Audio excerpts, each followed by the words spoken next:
नमस्कार, मैं डॉक्टर मनीष सिंघल हूँ।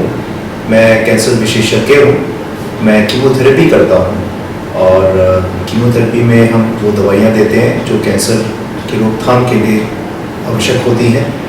और जब भी हम कैंसर की कोई बात करते हैं, हम उसमें 3 स्पेशलिटीज़ का योगदान होता है।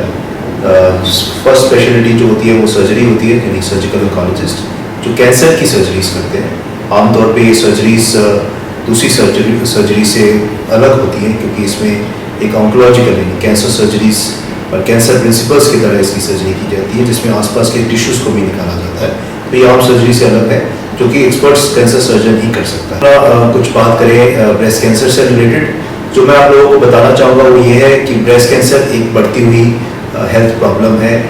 न ही सिर्फ हिंदुस्तान में बल्कि वर्ल्ड ओवर ये प्रॉब्लम है जो बहुत तेज़ी से बढ़ रही है।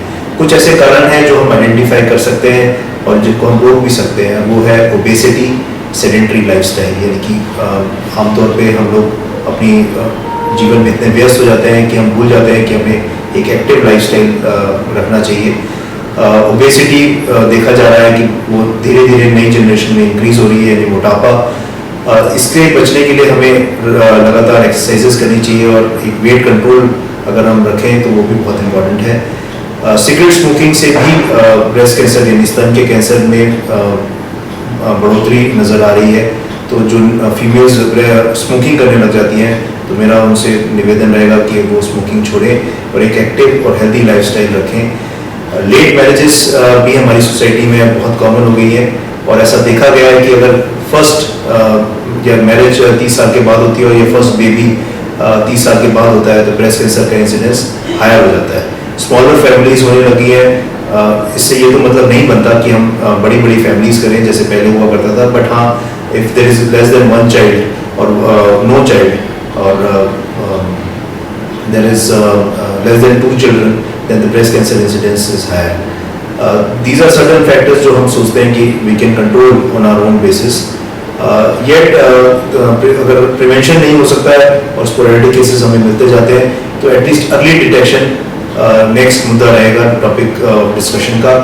अर्ली डिटेक्शन में हमें हर फीमेल से और हर स्त्री से हमारा ये निवेदन रहेगा कि 25 साल की उम्र के बाद से ब्रेस्ट सेल्फ एग्जामिनेशन जो है वो उनको बहुत अच्छे से सीखना चाहिए। इसकी एक स्पेशल टेक्निक होती है जो जनरली इंटरनेट वगैरह पे भी अवेलेबल है कि कैसे ब्रेस्ट सेल्फ एग्जामिनेशन करना चाहिए। इसका जो सही समय है वो मेंसेस के बीच में, यानी 14th day self breast examination करना चाहिए। अगर कोई भी ऐसी गांठ उनको लगती है कि ब्रेस्ट में है या फिर बगल में है, तो उसका सही तरीके से उसकी जांच होनी चाहिए। 45 साल की उम्र के बाद हम एक टेस्ट है जिसे मेमोग्राफी बोलते हैं। मेमोग्राफी सिंपल एक एक्सरे है ब्रेस्ट का, जिसमें अगर कोई गांठ होती है तो बहुत अर्ली स्टेज में उसे हम डिटेक्ट कर सकते हैं। ये मैं बताना चाहूँगा कि अर्ली स्टेज के अंदर breast cancer almost 90 to 95% curable होता है। तो इसलिए अगर अर्ली डिटेक्शन हो सके तो हम इसको बहुत अच्छे से ट्रीट कर सकते हैं, बहुत अच्छे से क्योर कर सकते हैं।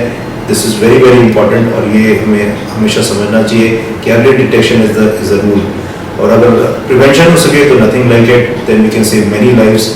अनफॉर्चुनेटली आज भी हमारी क्लिनिकल प्रैक्टिस में हम देखते हैं कि बहुत एडवांस्ड कैंसर्स हमारे सामने आते हैं, जिसमें हम लोग बहुत ज़्यादा हेल्प नहीं कर पाते और वो इनक्योरेबल हो जाते हैं या फिर क्योर रेट्स बहुत ड्रास्टिकली गिर जाते हैं।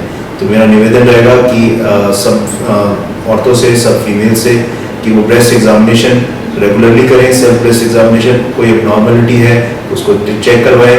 और मेमोग्राफी एक सिंपल इन्वेस्टिगेशन है जिसका कोई रिस्क नहीं है। 45 ईयर्स की उम्र के बाद हर साल या 2 साल में एक बार एक मेमोग्राफी जांच करवाएं, ताकि हम अर्ली डिटेक्शन कर सकें और ज़्यादा से ज़्यादा लोगों को ट्रीट कर सकें और क्योर कर सकें।